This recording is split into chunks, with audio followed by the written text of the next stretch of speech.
दादे से family family. It's a very old tactic of the enemy. दुश्मन की बहुत ही पुरानी तरकीब है। God told Adam, परमेश्वर ने आदम से you कहा, can eat from every tree. तू यहाँ के सारे पेड़ों से खा सकता है, Just one eat. एक से मत खाना बस। Satan आ गया. शैतान He made him focus on that one tree. और उसका ध्यान उसी एक पेड़ पे लगा दिया।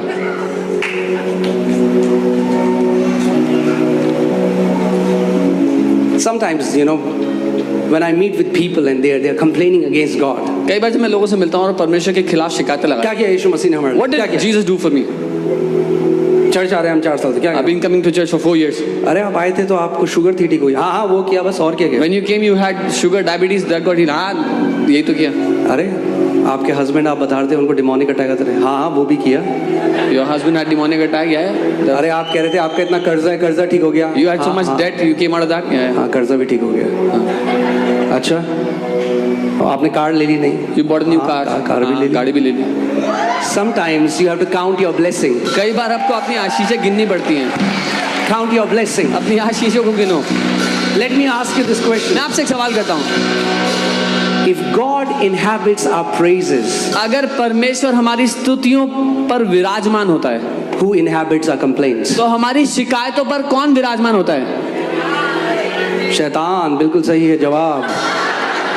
So in your house, you are either setting up a throne for God or you are setting up a throne for Satan. तो आपके घर में या तो आप परमेश्वर के लिए सिंहासन बिछा रहे हो, लगा रहे हो, या फिर आप शैतान के लिए सिंहासन लगा रहे हो।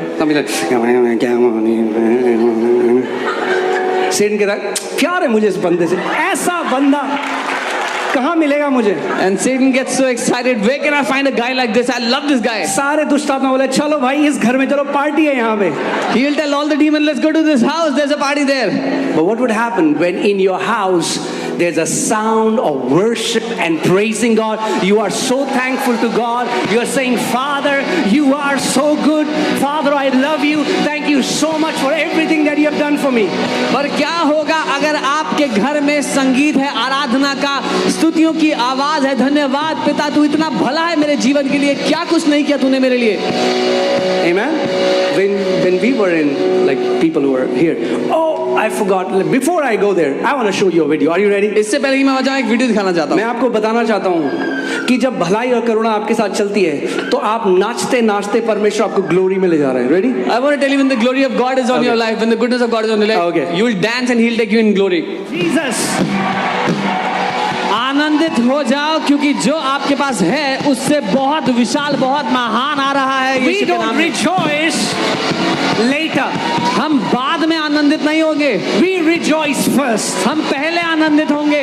I said we rejoice first. मैंने कहा हम पहले आनंदित होंगे। So rejoice for the breakthroughs that are coming. इसीलिए आनंदित हो जाओ उन सारे महान छुटकारों के लिए जो आ रहे हैं। Amen. You know, everybody gives a party after the promotion. हर कोई तरक्की पाने के बाद पार्टी देता है। This is the party before your promotion. ये प्रमोशन से पहले की पार्टी है।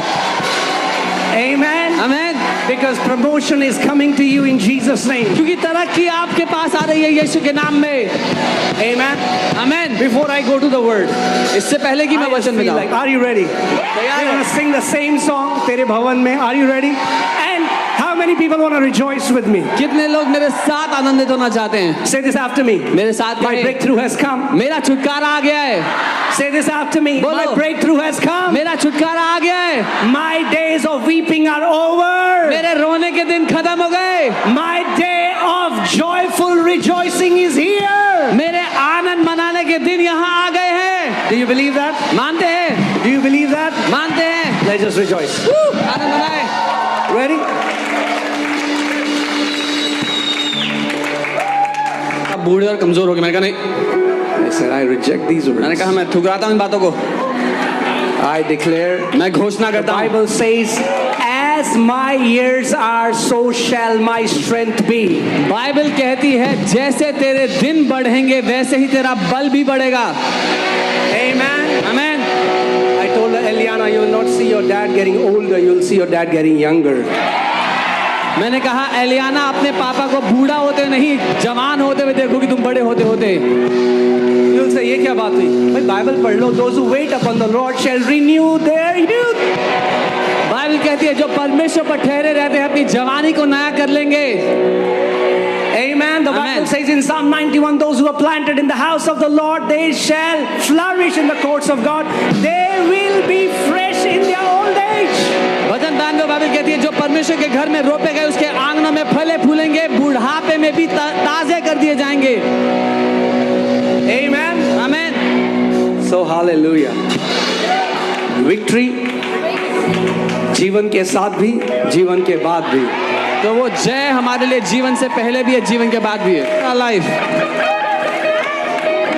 Favor of God. परमेश्वर की तरफदारी जीवन के साथ भी, During our जीवन life. के बाद भी. and after our life also. Amen. So we are going to declare this song. हम इस गीत की Every घोषणा Sunday, करेंगे. it's a proclamation to the spirit of death.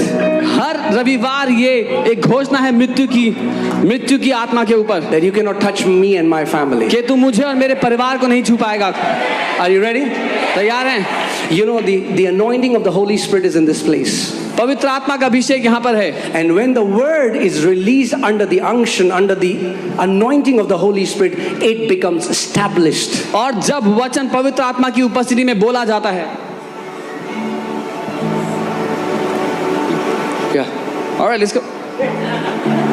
Shukla ji क्या करते हो Shukla ji? Okay. Ready? All right, come on. Come on. You are who are you? आप कौन है? You are kings. राजा है. Amen. Come on, church. तृप्त करेगा.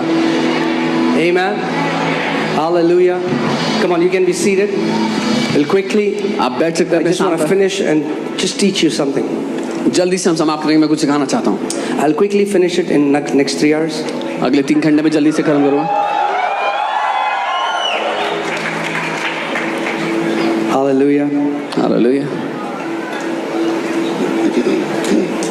Wow. Praise God. Hallelujah. प्रभु की स्तुति हो. Hallelujah. Some people say, "Oh man, the service is so long, it's difficult to sit." कुछ लोग कहते हैं सभा इतनी लंबी है, बहुत मुश्किल होता है अगर बैठना. हम खड़े हो सकते हैं तो आप बैठ सकते हो. If we can stand, you can sit. Amen. Hallelujah. Praise God. So, okay. So the Bible says if salvation has to be manifested in your life, believing and speaking. What's the formula for victory? Bible कहती है अगर उद्धार को आपके जीवन में प्रकट होना है तो क्या फॉर्मूला है उसका? मानना है और बोलना है. Say believe, मानो, speak. बोलो बोलो बोलो. You have to become a speaking believer. आपको बोलने वाला विश्वासी बनना पड़ेगा. Amen. आमीन. Speaking believer. बोलने वाला विश्वासी. All right. Let's go to Numbers 20 verse 8. I want to show you a principle. गिनती 20 उसके 8 में चलते हैं. आपको एक सिद्धांत दिखाना चाहता हूं मैं. God told Moses, परमेश्वर ने मूसा से कहा take the rod, उस छड़ी you को and your brother Aaron gather the congregation together. तू और तेरा भाई हारून पूरी मंडली को इकट्ठा कर ले. Speak to the rock. और पत्थर से बोल. What did God tell Moses? परमेश्वर ने मूसा से क्या बोला? Speak to the rock पत्थर से बोल. before their eyes, उनकी आंखों के सामने. and it will yield its water. और वो पानी को खोल देगा. And thus you shall bring water for them out of the rock. You know, God said that. और you guys तब can तुम drink चट्टान में से उनके लिए पानी दोगे. परमेश्वर ने कहा. water. But what did Moses do? पर मूसा ने क्या किया? Because the people were continuously nagging, लेकिन क्योंकि लोग लगातार शिकायतें कर रहे थे, he got angry वो गुस्सा हो गया and he hit the rock. और उसने पत्थर को छड़ी से मार दिया. Still the water came out, पानी तो आ गया, but God said now लेकिन परमेश्वर ने कहा you cannot enter the promised land. अब तुम वायदे के देश में प्रवेश नहीं करोगे. What's the big deal about hitting a rock? बड़ी बात क्या है एक पत्थर को मारने में? Like it's just 1 Corinthians 10:4. पहला कुरिन्थियों 10 उसका 4. And all drank the same spiritual drink, for they drank of that spiritual rock that followed them, and that rock was Christ. और सब ने एक ही आत्मिक जल पिया क्योंकि वे उस आत्मिक चट्टान में से पीते थे जो उनके साथ साथ चलती थी और वह चट्टान मसीह था. What is the revelation behind this? प्रकाशन क्या है इस बात में? The revelation behind this is that Christ was pierced, crushed and bruised once. इसमें प्रकाशन ये है कि मसीह को एक बार घायल किया गया, एक बार मारा गया। You cannot pierce him again. आप दोबारा उसको नहीं घायल कर सकते, You cannot put him on cross again. दोबारा उसको क्रूस पे नहीं डाल सकते। Are you getting what I'm saying? समझ रहे जो मैं कह रहा हूँ? Salvation first came because Jesus was crushed and he released the salvation. उद्धार पहले आ गया क्योंकि यीशु को कुचला गया और उसने उद्धार को सबको दे दिया। The rock was struck once. उस चट्टान को एक बार मार दिया गया था। Now we don't strike the rock. अब हम उस चट्टान को नहीं मारते, We speak to the rock. हम उस चट्टान से बोलते हैं And salvation is manifested. और उद्धार नजर आ जाता है। Amen? आमीन। We speak to the rock. हम उस चट्टान से बोलते हैं। Let's see Romans 10, 6 to 8. I'll quickly share this and then we'll finish. रोमी 10, 6 से 8।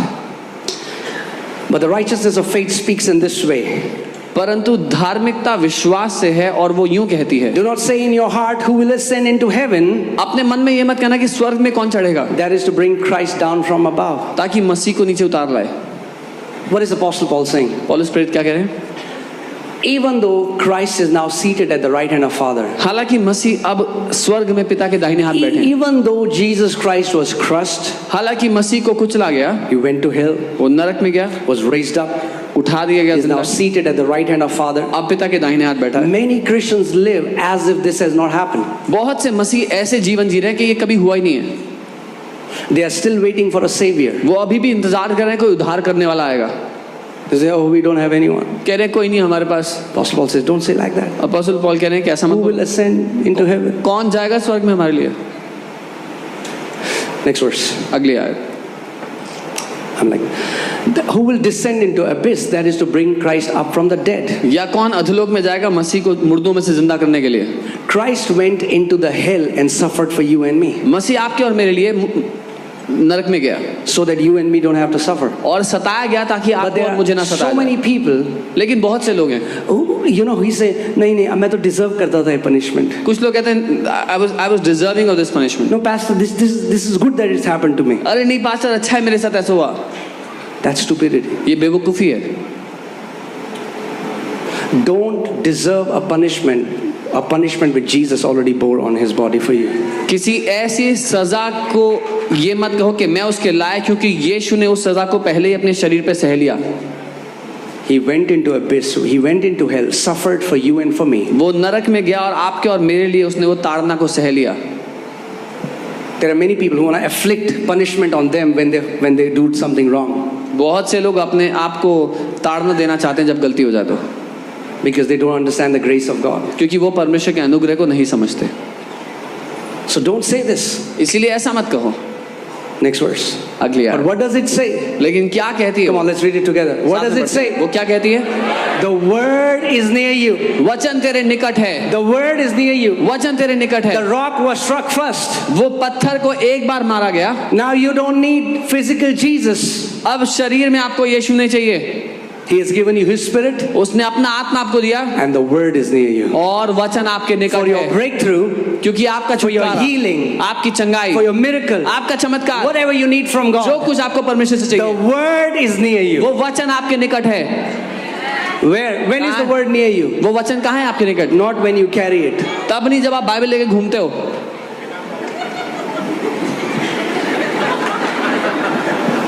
दिख रही है? दिख रही है? नहीं दिख रही? अच्छा, एक मिनट। अब दिख रही है?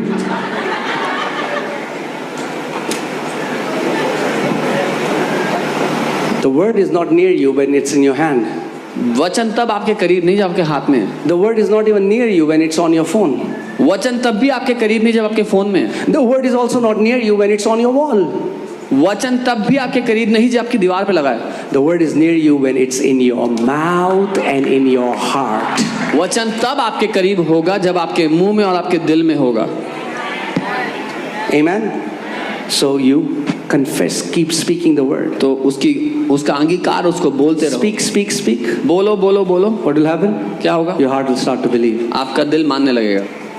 The word is in your mouth first before it goes into your heart. पहले वचन आपके मुंह में आएगा इससे पहले कि आपके दिल में जाए। Let me say that. दोबारा Many करो। people don't understand this. बहुत से लोग नहीं The समझते। word will go in your mouth first before it goes in your heart. वचन पहले आपके मुंह में जाएगा इससे पहले कि आपके दिल में उतरे। So keep speaking the word. इसलिए वचन को बोलो, बोलते रहो। all the testimonies you see, I mean, like so many times, what has happened? People took Isaiah 53:5. It's simple because sometimes what happens when you hear a verse long enough, it becomes a cliche. You say, yeah, I know that, brother. Yeah. जब आप कई लोगों की गवाही सुनेंगे तो साधारण सी बातों से पाएंगे उन्होंने यशाया 53 के 5 को मान लिया। कई बार जब आप कोई वचन को सुनते हो तो आप कहते हो हाँ मुझे पता है।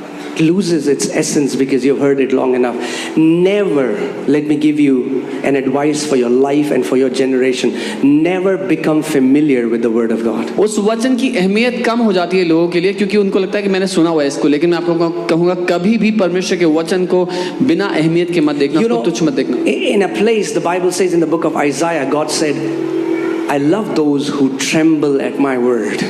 यशाया में परमेश्वर जगह कहता है मुझे प्यार है उनसे जो मेरे वचन के कारण कांपते हैं, उसको गंभीरता से लेते हैं। That means you have highest reverence to the word of God. इसका मतलब सबसे ऊंचा आदर और दर्जा आप परमेश्वर के वचन को देते हैं। I never experienced this scripture until we went to Norway. मैंने इस वचन का तब तक अनुभव नहीं किया था जब तक हम नॉर्वे नहीं And गए। when we were in Norway and suddenly a man began to prophesy. जब हम नॉर्वे में थे अचानक एक व्यक्ति भविष्यवाणी करने लगे And one pastor there started to interpret the prophecy. He was speaking in tongues and the pastor began to speak the prophetic word. वहाँ पे एक व्यक्ति अन्य भाषा में बोल रहे थे, भविष्यवाणी कर रहे थे और जो पास्टर थे वो अन्य भाषा का अनुवाद करने लगे, उस वचन को बोलने लगे। And you know, when as an Indian you go to, you know, a nation that is the richest, so many people have many doubts, but God spoke and He said that I have sent him, receive him. जब आप एक ऐसे देश में जाते हैं जहाँ जो सबसे अमीर देश है, जो जब एक भारतीय जाता है तो वो लोग बहुत से संदेह रखते हैं, लेकिन जब परमेश्वर ने बात की तो कहा मैंने उसे तुम्हारे पास भेजा, उसको ग्रहण करो। And it was this incredible power that I've never felt. Everybody came flat on their faces, and every time that pastor would release a word, I would shake. I fully believe in the grace of God. I know He's a loving Father. I have never experienced this, but every time that word will come, everybody started to shake in that. This was a crazy manifestation of the power of God. और उस वचन में अत्यंत ताकत थी। मैंने कभी भी ऐसा अनुभव नहीं किया था। मैं परमेश्वर के अनुग्रह को मानता हूँ, मैंने कभी भी लेकिन इसका अनुग्रह नहीं किया था, इसका अनुभव नहीं किया था। जब कभी वो पास्टर बोल रहे थे परमेश्वर के वचन में ऐसी सामर्थ्य, हर कोई अपने मुंह के बल आ गया और थरथराने लगा, कांपने लगा। Simply mean God means those people who have reverence for His word. When you don't become familiar, yeah, I know this passage. साधारण सी बात, जब लोग परमेश्वर के वचन का आदर करते हैं, उसको हल्का नहीं जानते कि हाँ मैंने पढ़ा हुआ, मुझे पता है।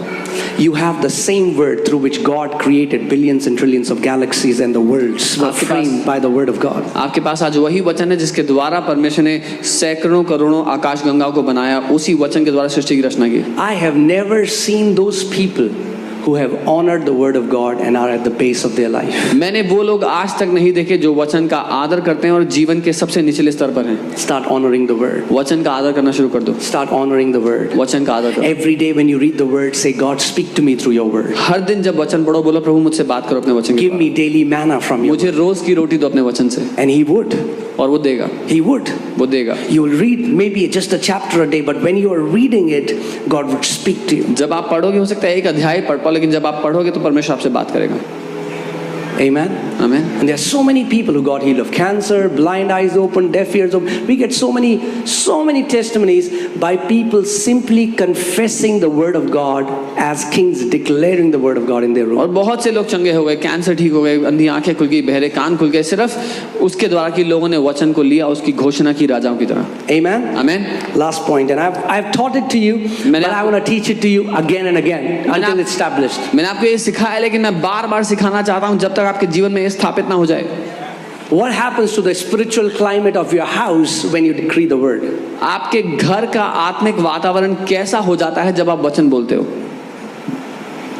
Your house will be filled with angels. आपका घर स्वर्गदूतों से भरा हुआ होगा। You know, yesterday, recently we reissued the passport of Eliana and Amaya. अभी हाल ही में हमने एलियाना और अमाया का पासपोर्ट रीइश्यू करवाया And a police guy came for the verification. और वेरिफिकेशन के लिए एक पुलिस वाले Now, हमारे usually they have targets, so they have to go and they quickly will come and quickly leave. और उनके पास टारगेट होता है, उनको जल्दी से काम करना होता है, तो वो जल्दी से आते हैं और जल्दी से जाते हैं। But this guy just sat on the couch वो व्यक्ति आके सोफे पे बैठे and he would not leave. और वो जाना नहीं चाहते थे। To the point where I started praying to God. उस हद तक मुझे प्रार्थना करनी पड़ी प्रभु I से। said, God, would you make him leave? मैंने कहा प्रभु इनको जाने दो। the Lord told me, He said, do you know why He's sitting there? और प्रभु ने कहा पता है क्यों बैठे हुए हैं Why आप? He doesn't? Even He doesn't understand. उनको भी नहीं पता है, Because there is manifest presence in this house. क्योंकि इस घर में मेरी उपस्थिति है। Have you seen people will come to your house and they'll say, they don't have the right words to articulate that, but they'll say, man, there's something, they're so peaceful. What is that? The presence of the Lord. आपने देखा कई बार लोग आपके घर में आएंगे और वो उनके पास सही शब्द नहीं है बताने के, लेकिन बोलेंगे कि एक शांति सी महसूस हो रही है तुम्हारे घर में, क्या है He वो? literally would not go. वो जाना ही नहीं चाह रहा था।